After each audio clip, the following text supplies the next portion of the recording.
புதுசா வந்து ஒரு விஷயத்தை முன்னெடுத்து உங்களுக்காகன்னு சொல்லிட்டு நீங்க கூட்டின கூட்டத்தை பார்த்து ஒரு விஷயத்தை முன்னிலைப்படுத்திருக்கு. அதுல வந்து 1,00,000 பேர் வந்து மெரினால கூடியிருக்காங்க அப்படிங்கிற ஒரு தகவல் பதியப்பட்டிருக்கு. இதை பத்தி நீங்க என்ன நினைக்கிறீங்க? இங்க 1,00,000 பேர் தான் இருக்கீங்களா? இங்க 1,00,000 பேர்னு சொல்றாங்க, அது தவறான செய்தி. இங்க ஏறத்தாழ ஒரு 10,00,000 பேருக்கு அதிகமான மாணவர்களும் மற்ற குடும்பங்களும் எல்லாரும் வந்துட்டே இருக்காங்க. தாய்மார்களும் குடும்பங்களும் குழந்தைகள் முதற்கொண்டு எல்லாரும் வந்துகிட்டு இருக்காங்க. இந்த விக்கிபீடியாவில் வந்திருக்க இந்த விஷயம் வந்து எங்க மாணவரோட போராட்டத்துக்கான ஒரு வெற்றியை தாங்க எதிர்பார்க்கிறோம். பலதரப்புலேருந்து எங்களுக்கு ஆதரவு தெரிவிக்கிறாங்க.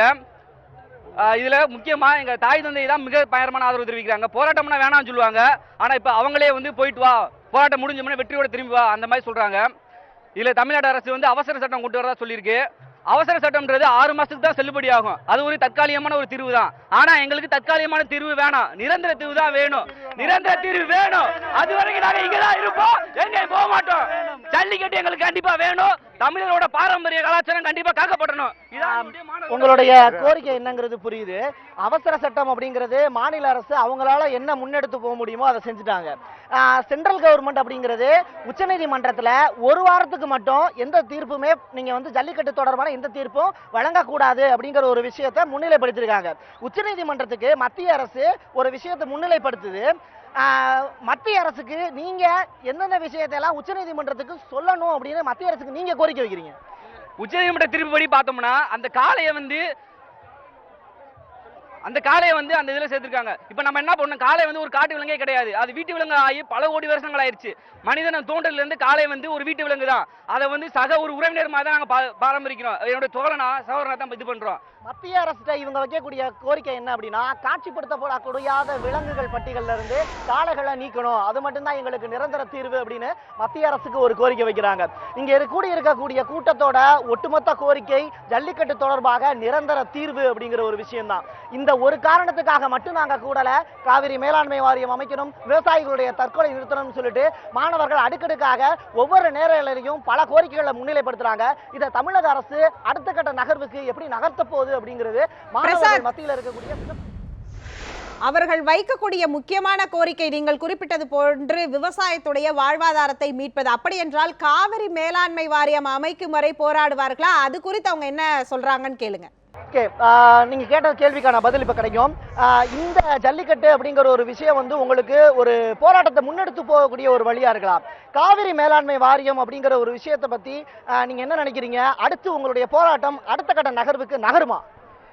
இங்கே தமிழ்நாட்டில் வந்து எல்லாத்துக்குமே தமிழர்களை ஒடுக்கிற மாதிரியே மத்திய அரசு நடைபெறுகிறதா நாங்கள் எல்லாருமே இங்கே பேச்சுவார்த்தை நடத்திட்டு இருக்காங்க. இந்த முக்கியமான கருத்து என்னன்னா, இது ஒரு போராட்டத்தோடு அது முடியக்கூடாது. எங்கெல்லாம் தமிழன் அடிக்கப்படுறானோ அங்கே எல்லாமே கூடணுன்றது தான் இங்கே இருக்கு பேச்சாளர்கள் எல்லாருடைய வற்புறுத்தலும். கண்டிப்பாக எல்லாரும் கூடுவோன்னு இது பண்ணிட்டு இருக்கோம். இங்கே தமிழர்கள் மட்டும் இல்லாமல் நேற்று பார்த்தீங்கன்னா கேரளாலேருந்து நிறைய பசங்க வந்து சப்போர்ட் பண்ணாங்க.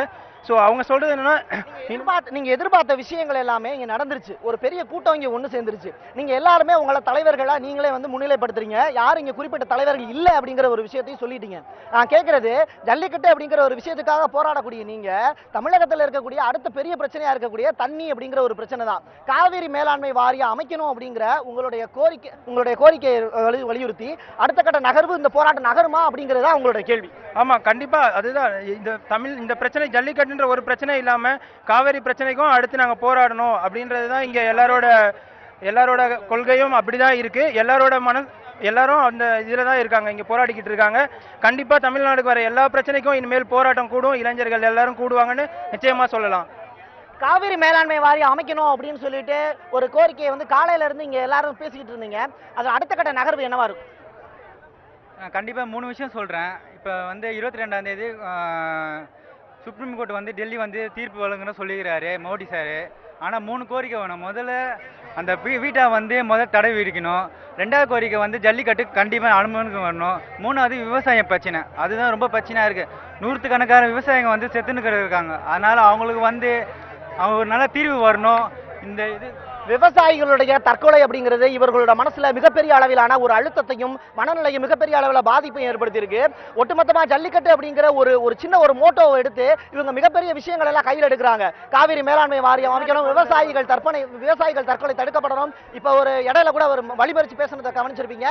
கோக், பெப்சி உள்ளிட்ட வெளிநாட்டு பானங்களை அனுமதிக்க கூடாது அப்படின்னு. இது இளைஞர்களால தான் சாத்தியம் அப்படிங்கிற ஒரு விஷயம் வந்து மிகப்பெரிய அளவில் ஒரு எழுச்சி உண்டாயிருக்கு. இந்த எழுச்சி எங்கே போய் நிற்கும் அப்படிங்கிறது தான் ஒரு பெரிய கேள்விக்குறியா இருக்கு. இது ஒரு ஆரோக்கியமான சமூகம் அமைய ஒரு அடித்தளமா அமையும் அப்படிங்கிறது நம்மளுடைய எதிர்பார்ப்பாகவும் இருக்கு.